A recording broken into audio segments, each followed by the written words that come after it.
الحمد للہ رب العالمین والصلاة والسلام علی سید الانبیاء والمرسلین اما بعد فاعوذ باللہ من الشیطان الرجیم بسم اللہ الرحمن الرحیم۔ الحمدللہ سورہ بقرہ کی تفسیر چل رہی تھی اور تقریباً 111 آیات کی تفسیر مکمل ہو چکی ہے۔ 112ویں آیت میں اللہ تعالیٰ ارشاد فرماتا ہے کہ بلا من اسلم وجہہ للہ وہو محسن، ہاں کیوں نہیں کہ جو اپنے چہرے کو اللہ تبارک و تعالیٰ کے لیے جھکا دے اور وہ نیک عمل کرنے والا ہو، فلہ اجرہ عند ربہ، تو اس کے لیے اس کا اجر ہے اس کے رب کے پاس، ولا خوف علیہم ولا هم یحزنون، اور نہ ان پر کچھ خوف ہوگا اور نہ وہ غمگین ہوں گے۔ تو اس میں پیچھے یہ بات چل رہی تھی کہ یہودیوں اور نصرانیوں نے یہ کہا تھا، جیسے یہ قول اللہ نے نقل فرمایا وقالوا، اور انہوں نے کہا کہ لن يدخل الجنت الا من کان ہودن او نصارا، کہ جنت میں فقط وہی داخل ہوگا جو یہودی ہوگا یا عیسائی ہوگا۔ تو اللہ نے ارشاد فرمایا تھا کہ تلک امانیہم، یہ ان کی من گھڑت باتیں ہیں، قل ہاتوا برہانکم ان کنتم صادقین، اگر تم سچے ہو تو اس پر کوئی دلیل لے کر آؤ۔ تو لہٰذا ان کا رد فرما کر پھر آگے اللہ نے ارشاد فرمایا کہ بلا ہاں کیوں نہیں، جو اللہ تبارک و تعالیٰ کے لیے اپنے سر کو جھکا دے، اپنے چہرے کو جھکا دے، یعنی مطلب یہ ہے کہ اللہ تبارک و تعالیٰ کے تمام احکامات کو مانیں، جن میں سے سب سے اول حکم، سب سے بڑا حکم یہ ہے،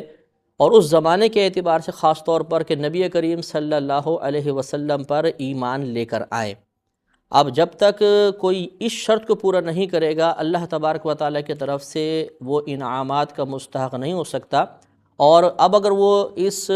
انعام کا مستحق نہیں ہے، اس کے باوجود وہ دعویٰ کر رہا ہے، تو یہ فقط دعویٰ ہے، دلیل سے خالی ہے۔ تو یہ اللہ تعالیٰ نے ارشاد فرمایا کہ ایک تو اللہ تعالیٰ کی اطاعت کرے، اپنے سر کو جھکا دے، اس کے حکم کو تسلیم کرے، یعنی نبی کریم صلی اللہ علیہ وسلم پر ایمان لے کر آئے، اور اس ایمان کا تقاضا یہ ہے کہ پھر جو احکامات اسے تعلیم کیے جائیں ان کو پورا بھی کرے، وہو محسن، اور وہ نیک ہو، تو پھر اللہ تبارک و تعالیٰ کے پاس اس کا ضرور اجر ہوگا، اللہ نے وعدہ فرمایا، اور نہ اس پر کچھ خوف ہوگا اور نہ وہ غمگین ہوں گے۔ تو گویا کہ اللہ تبارک و تعالیٰ نے اخروی نجات کے لیے معیار نبی کریم صلی اللہ علیہ وسلم پر ایمان اور اس کے بعد اطاعت کو قرار دیا ہے۔ آگے ارشاد ہوتا ہے وقالت الیہود لیست النصارى علی شیء، اور کہا یہود نے کہ عیسائی کچھ بھی نہیں، وقالت النصارى لیست الیہود علی شیء، اور کہا عیسائیوں نے کہ یہودی کچھ بھی نہیں، وہم یتلون الکتاب، حالانکہ یہ کتاب کو پڑھتے ہیں۔ مسئلہ یہ تھا، اس میں شان نزول اس کا یہ ہے کہ نجران کے کچھ عیسائی نبی کریم صلی اللہ علیہ وسلم کی بارگاہ میں حاضر ہوئے، تو وہاں پر کچھ علماء یہود بھی آ گئے، اور ان میں باہم بحث شروع ہو گئی، اور چونکہ ایک دوسرے سے بغض و عناد رکھا کرتے تھے، لہٰذا پھر یہود جو علماء تھے انہوں نے حضرت عیسیٰ علیہ السلام اور انجیل کا انکار کیا، اور عیسائیوں نے موسیٰ علیہ السلام اور توریت کا انکار کیا اور اس پر طعن و تشنیع کی۔ اس پر پھر یہ آیت کریمہ نازل ہوئی کہ یہودیوں نے یہ کہا کہ عیسائی کچھ بھی نہیں، اور عیسائیوں نے کہا یہودی کچھ بھی نہیں، وہم یتلون الکتاب، حالانکہ یہ کتاب پڑھتے ہیں۔ یعنی یہ کہنے کا مطلب یہ ہے کہ انہیں ایک دوسرے کی تکذیب نہیں کرنی چاہیے تھی، اس لیے کہ انجیل بھی اللہ تعالیٰ کا کلام ہے، توریت بھی اللہ تعالیٰ کا کلام ہے، اور اللہ تبارک و تعالیٰ کا ایک مقام پر مجتمع کلام دوسرے مقام پر جمع شدہ کلام کی تصدیق کرتا ہے، تکذیب نہیں کرتا۔ لہٰذا ان کا توریت کا انکار کرنا بھی غلط اور انجیل کا انکار کرنا بھی غلط ہے، حالانکہ کتاب پڑھتے ہیں۔ جب کتاب پڑھتے ہیں تو اس میں تو ایک دوسرے کے کلاموں کی تصدیق کی گئی ہے، لہٰذا ان کا ایک دوسرے کا انکار کرنا یہ غلط ہے۔ کذالک قول الذین لا یعلمون مثل قولہم، کہا انہوں نے جو جاہل تھے انہی کی مثل قول، یعنی مشرکین کا یہ مراد ہے کہ مشرکین نے بھی انہی کی مثل بات کہی، کہ جس طرح ایک دوسرے کی تکذیب کر رہے تھے اور آسمانی کتاب کا انکار کر رہے تھے، اسی طریقے سے مشرکین نے بھی نبی کریم صلی اللہ علیہ وسلم کی اطاعت نہیں کی، آپ پر طعنہ زنی کی اور قرآن کا انکار کیا۔ اور ان مشرکین کو لا یعلمون سے تعبیر اس لیے کیا، یعنی جاہل اس لیے فرمایا کہ یہ اہل کتاب میں سے نہیں تھے۔ فاللہ یحکم بینہم یوم القیامت فیما کانوا فیہ یختلفون، تو اللہ تبارک و تعالیٰ بروز قیامت اس چیز کے بارے میں ان کے درمیان فیصلہ فرما دے گا جس میں یہ اختلاف کر رہے تھے، لہٰذا جو حق پر ہوں گے ان کو انعام ملے گا، جو باطل پر ہوں گے انہیں سزا ملے گی۔ اور حق پر یقینی سی بات ہے یہ اسی وقت ہوں گے کہ جب یہ توریت اور انجیل کی ایک دوسرے کی تصدیق بھی کریں، اور تصدیق کرنے کے بعد پھر نبی کریم صلی اللہ علیہ وسلم پر ایمان بھی لے کر آئیں، تو پھر نجات ہو سکتی ہے، ورنہ اللہ تبارک و تعالیٰ ان سب کو پھر آخرت میں سزا عطا فرمائے گا۔ آگے ارشاد فرمایا کہ ومن اظلم ممن منع مساجد اللہ ان یذکر فیہا اسمہ وسعی فی خرابہا، اور اس سے بڑھ کر ظالم کون جو اللہ تبارک و تعالیٰ کی مساجد میں اللہ تعالیٰ کے نام کو منع کرے، یعنی کہ اللہ تعالیٰ کے نام کو اس میں ذکر کیے جانے کو منع کرے اور ان مساجد کی خرابی کے سلسلے میں کوشش کرے۔ یہ آیت جو ہے یہ نصرانیوں کے حق میں نازل ہوئی تھی، کیونکہ انہوں نے بیت المقدس پر حملہ کیا، بنی اسرائیل پر حملہ کیا، ان کے مردوں کو قید کیا، عورتوں کو اور بچوں کو، مردوں کو مارا، بچوں اور عورتوں کو قید کیا، اور بیت المقدس کی بہت زیادہ بے حرمتی کی، اور اس میں یہ خنزیر ذبح کیا کرتے تھے۔ اور اس طریقے سے حضرت عمر فاروق رضی اللہ تعالی عنہ کے دور تک یہی معاملہ رہا کہ بیت المقدس میں کوئی عبادت نہیں کرنے دی جاتی تھی اور وہ ویران رہا۔ پھر حضرت عمر فاروق رضی اللہ تعالی عنہ اور پھر دور عثمان میں پھر مطلب یہ کہ یہ معاملات ختم ہوئے تھے۔ حضرت عمر فاروق رضی اللہ تعالیٰ عنہ کے دور میں بیت المقدس میں باقاعدہ پھر عبادات کا آغاز ہوا تھا۔ تو یہ اللہ نے ارشاد فرمایا کہ اس سے بڑھ کر ظالم کون جو اللہ تبارک و تعالیٰ کی مساجد میں اللہ تعالیٰ کے نام لیے جانے کو منع کرے اور ان مساجد کی خرابی میں کوشش کرے۔ اس سے معلوم ہوا کہ مساجد کی ویرانی کے لیے کوشش کرنا یہ بہت بڑا گناہ ہے، اس لیے کہ اللہ تعالیٰ نے اظلم کا صیغہ استعمال کیا ہے، یہ اس میں تفضیل کہلاتا ہے، اور اس میں تفضیل کا مطلب یہ ہوتا ہے کہ یہ لفظ آپ جس کے لیے استعمال کر رہے ہیں اس میں کوئی ایسا وصف موجود ہے جو دوسروں کے مقابلے میں زیادہ ہے۔ لہٰذا جب ہم اظلم کہیں گے یہ ظلم سے بنا ہے تو اس کا مطلب یہ ہوگا کہ اس شخص میں ظلم کا مادہ دوسروں کے مقابلے میں زیادہ ہے۔ تو اس سے یہ ثابت ہوا کہ جو اللہ تبارک و تعالیٰ کی مساجد کی بے حرمتی کرے یا ان کی ویرانی کے لیے کوشش کرے تو یہ بہت ہی بڑا گناہ ہے، وہ بہت بڑا ظالم شخص ہے۔ اسی سے یہ مسئلہ بھی معلوم ہو گیا کہ اگر کوئی شخص مساجد میں نمازیوں کی تعداد میں کمی کا سبب بنے گا تو وہ بھی بہت بڑا ظالم ہے اور گنہگار ہوگا۔ تو بعض مساجد میں ایسے لوگ ہوتے ہیں کہ جو مطلب بد اخلاق قسم کے ہوتے ہیں، اور ان کی وجہ سے یا ان کی کسی بری عادت کی وجہ سے، بری صفت یا وصف کی وجہ سے نمازی ناراض ہو کے چلے جاتے ہیں اور مساجد میں نمازیوں کی تعداد میں کمی آتی ہے، وہ شخص بھی اسی آیت کے تحت داخل ہوگا۔ اسی طریقے سے اسی آیت سے مسئلہ بھی اخذ ہوتا ہے کہ کسی مسجد کو توڑ کر ادھر روڈ بنا دینا یا مارکیٹ وغیرہ بنانا، یعنی مسجد کو ختم کر دینا، یہ وسعی فی خرابہا کے تحت آئے گا کہ وہ شخص اللہ تعالیٰ کی مساجد کی ویرانی کے لیے کوشش کر رہا ہے۔ ہاں اگر کسی مقام پہ ناجائز قبضہ کر کے مسجد بنائی گئی ہے تو اس میں کوئی صورت نکل سکتی ہے، لیکن جو باقاعدہ وقف شدہ زمین پر صحیح طریقے سے مسجد ہے اس کو ختم کر کے اور اس کی جگہ پر مارکیٹ بنا دینا یا کوئی اور چیز بنانا، وہ اسی آیت کے تحت داخل ہوگا اور تمام کے تمام لوگ گنہگار ہوں گے۔ اسی سے یہ مسئلہ بھی معلوم ہوا کہ اگر ایک مقام پہ مسجد ہے، اس میں نماز ہو رہی ہے، بالفرض وہ چھوٹی ہے، آپ یہ چاہتے ہیں کہ ایک بڑی مسجد کسی اور مقام پہ بن جائے اور اس کو ختم کر دیں، تو ختم نہیں کر سکتے۔ ہاں آپ دوسری بنائیں اس میں تاکہ بقیہ نمازی اس میں چلے جائیں، لیکن اس مسجد کو ختم نہیں کیا جائے گا۔ اگر اسے ختم کیا تو یہ گویا کہ اس مسجد میں اللہ تعالیٰ کے نام لیے جانے کو منع کیا جا رہا ہے اور اس کی خرابی کے لیے کوشش کی جا رہی ہے، یہ بھی اسی آیت کے تحت داخل ہوگا۔ اسی طرح ضمناً یہ مسئلہ بھی اس سے اخذ ہوا کہ اللہ نے ارشاد فرمایا کہ اس سے بڑھ کر ظالم کون جو ان مساجد میں اللہ کے نام لیے جانے کو منع کرے۔ لہٰذا اگر مسجد میں ذکر ہو رہا ہے تو اس کو روکنا بھی اسی آیت کے تحت آئے گا۔ لہٰذا یہ یاد رکھیں کہ ذکر بالجہر بعض مساجد کے اندر ہوتا ہے، یعنی بلند آواز سے ذکر کیا جاتا ہے، اس میں شرعاً حرج نہیں ہوتا، اس کو منع کرنا بھی اسی آیت کے تحت آئے گا،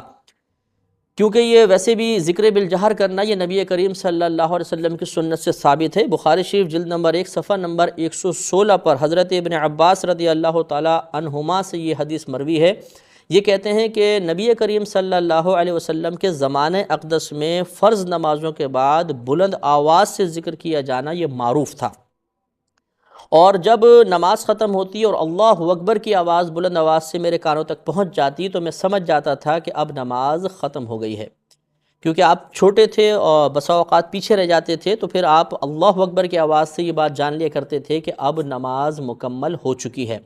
لہٰذا یہ معلوم ہوا کہ نبی کریم صلی اللہ علیہ وسلم کے زمانہ اقدس میں بھی فرض نمازوں کے بعد بلند آواز سے باقاعدہ ذکر کیا جاتا تھا۔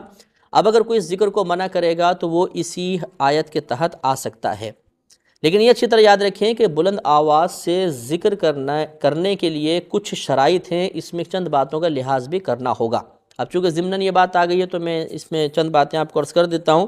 ایک بات تو یہ کہ یہ ذکر فقط سنت کی ادائیگی کی نیت سے کیا جائے، اللہ تبارک و تعالیٰ کی رضا کے لیے کیا جائے۔ لہٰذا کسی کو طیش میں لانے کے لیے ذکر کرنا، جلانے کی نیت کر کے ذکر کرنا، کسی کو مطلب تنگ کرنے کی نیت سے ذکر کرنا، اب اس میں اخلاص نہیں رہے گا اور کرنے والا گناہ گار بھی ہوگا، اس طرح نہیں کرنا چاہیے۔ دوسری بات یہ کہ یہ بلند آواز سے ذکر کا مطلب گلا پھاڑ پھاڑ کے ذکر کرنا نہیں ہے، بلکہ آواز متوسط ہو، درمیانی آواز نکالنی چاہیے، اور یہ ضرور خیال رکھا جائے کہ کسی کی نماز میں خلل واقع نہ ہو۔ اگر خلل واقع ہونے کا اندیشہ ہو تو پھر آواز کو بہت زیادہ پست کیا جائے یا ذکر ہی نہ کیا جائے، نماز میں خلل نہیں ڈال سکتے۔ اسی طرح اتنا بلند آواز سے ذکر کرنا کہ مسجد کی بے حرمتی محسوس ہو، وہ حرمت کے منافی محسوس ہو، یہ ذکر بھی جائز نہیں ہوتا۔ اسی لیے بخاری شریف جلد نمبر 2 صفحہ نمبر 605 پر یہ حدیث موجود ہے۔ حضرت ابو موسیٰ اشعری رضی اللہ تعالیٰ عنہ کہتے ہیں کہ ہم نبی کریم صلی اللہ علیہ وسلم کے ساتھ خیبر سے واپس آ رہے تھے۔ جب ایک میدان میں پہنچے تو ہم میں سے بعض لوگوں نے بلند آواز سے تکبیرات لگانا شروع کر دیں، اللہ اکبر اللہ اکبر۔ تو نبی کریم صلی اللہ علیہ وسلم نے یہ ارشاد فرمایا کہ اپنی جانوں پر نرمی کرو، بے شک تم کسی بہرے اور غائب کو نہیں پکار رہے، تم تو اسے پکار رہے ہو جو سننے والا ہے، قریب ہے اور تمہارے ساتھ ہے۔ لہٰذا یہ شرح یہی اس کی بیان کی گئی کہ وہ اتنی آواز سے بلند آواز سے ذکر کر رہے تھے جو خود ان کے لیے باعث ضرر تھا، تو نبی کریم صلی اللہ علیہ وسلم نے انہیں نرمی کی تلقین کی کہ اپنی جانوں پر نرمی کرو، اس انداز سے ذکر نہ کرو کہ تمہیں تکلیف ہو۔ اس سے وہ حضرات بھی درس حاصل کریں جو بعض اوقات اتنے بلند آواز سے ذکر کرتے ہیں کہ جب ذکر ختم ہوتا ہے تو گلا بیٹھ چکا ہوتا ہے۔ تو یہ مطلب گلا پھاڑ پھاڑ کے ذکر کرنا یہ سنت کریمہ نہیں ہے، بلکہ متوسط انداز سے کرنا چاہیے اور اللہ تعالیٰ کی رضا کے لیے ہونا چاہیے۔ اسی طرح ضمناً چونکہ بات آ رہی ہے تو ایک چند اور مسئلے بھی، یہ نعت خوانیاں بعض اوقات مساجد میں ہوتی ہیں اور ان میں ایکو ساؤنڈ وغیرہ لگایا جاتا ہے اور اس میں انتہائی بلند آواز رکھی جاتی ہے، یہ بھی مسجد کی حرمت کے منافی ہوگا۔ آواز ضرور رکھی جائے، نعت پڑھنا ممنوع نہیں ہے۔ حضرت حسان بن ثابت رضی اللہ تعالیٰ عنہ سرکار کے فضائل و مناقب پر مشتمل اشعار مسجد میں ہی پڑھا کرتے تھے، لیکن متوسط انداز سے، تو اس میں بھی ذرا نظر ثانی کرنے کی ضرورت ہے اور کوشش یہی کرنی چاہیے کہ اس انداز سے ساؤنڈ استعمال کریں کہ نمازیوں کو بھی تکلیف نہ ہو اور مسجد کی حرمت کے منافی بھی نظر نہ آئے۔ اسی طرح بعض اوقات جلسے ہوتے ہیں، اس میں بہت زیادہ مطلب شور ہوتا ہے اسپیکرز وغیرہ کا، تو اس میں بھی متوسط آواز رکھنے کی کوشش کرنی چاہیے۔ یوں ہی دوران اعتکاف بسا اوقات جب خاص طور پہ اجتماعی اعتکاف ہوتے ہیں، ان میں نعتیہ محافل رکھی جاتی ہیں یا ذکر وغیرہ بلند آواز سے ہوتا ہے، اس میں بھی یہ خیال رکھنا ضروری ہے کہ دیگر معتکفین کو ہماری وجہ سے کوئی اذیت نہ پہنچے۔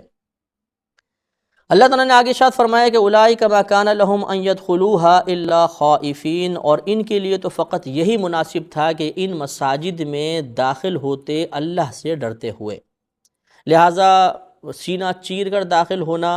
اور بے حرمتی کرتے ہوئے داخل ہونا، اس کو اللہ تعالیٰ نے شدید ناپسند فرمایا اور تلقین فرمائی کہ انتہائی خشوع اور خضوع کے ساتھ مساجد میں داخل ہوا جائے۔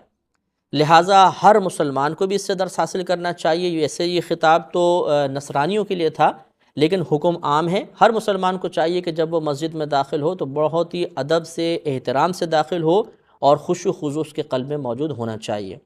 یہاں ضمناً یہ سوال بیدار ہوتا ہے کہ اللہ تبارک و تعالی نے یہاں پر نصرانیوں کا ذکر فرمایا ہے اور ان کے لیے فرمایا کہ ان کو مسجد میں ڈرتے ہوئے داخل ہونا چاہیے، تو کیا غیر مسلم کا مسجد میں داخلہ جائز ہے؟ تو اس کا جواب یہ ہے کہ فقہائے احناف کے نزدیک مسجد حرام میں تو مطلقاً ہر قسم کے کافر کا داخلہ ممنوع ہے۔ اس کے علاوہ جتنی باقیہ مساجد ہیں ان میں اگر کوئی اسلام قبول کرنے کی نیت سے آئے یا علم یعنی تعلیم اسلام حاصل کرنے کی نیت ہو تو اس کا داخلہ بالکل جائز ہے، کیونکہ نبی کریم صلی اللہ علیہ وسلم نے خود مسجد نبوی میں بہت سے کافروں کو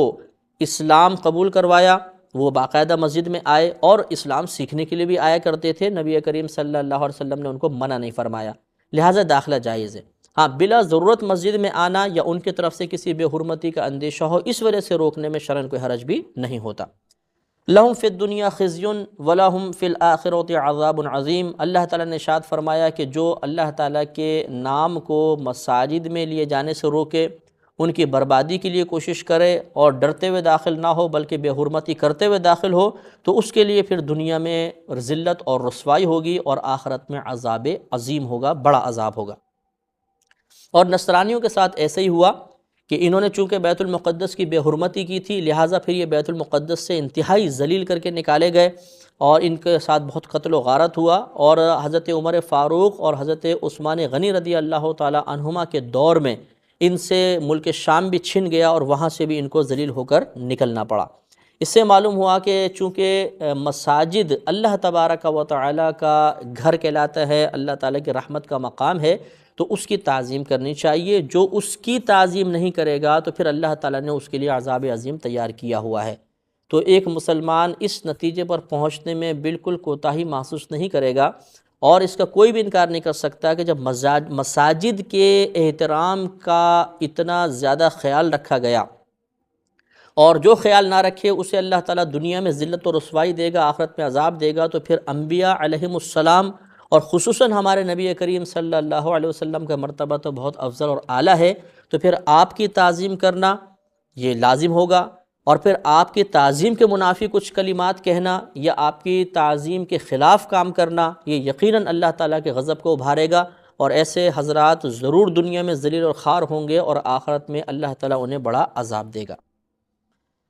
آگے ارشاد ہوا کہ وَلِلَّهِ الْمَشْرِقُ وَالْمَغْرِبُ فَأَيْنَمَا تُوَلُّوا فَثَمَّ وَجْهُ اللَّهِ إِنَّ اللَّهَ وَاسِعٌ عَلِيمٌ،